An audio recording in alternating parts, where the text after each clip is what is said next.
It's not just about Azure. It's about Azure and your on-prem. And if you do have some stuff out there in AWS, I'm sorry, but yes, we can also take care of that.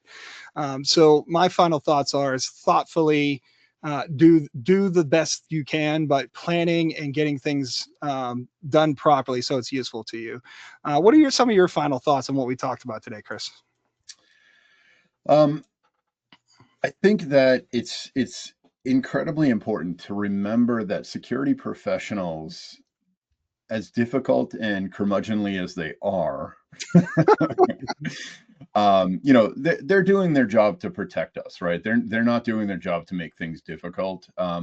But at the same time, as a security professional, I think you got to remember to focus on education, focus on working with the rest of the team to help them understand what those challenges and concerns are, because all too often that gets left behind, and we're not educating those teams, and then it almost becomes like a tug of war. So I think those are the two key areas that we really want to focus on. And Unique, when you come back, I want to get an update on the book. I want to know how we're doing. We're gonna have to get some links for pre-orders and all that stuff. That's my other final thought. What about you, Unique? This has been a I love it. great three-part series. Yeah, you guys have been super engaging. Mike, Chris, I love the format. I love the show.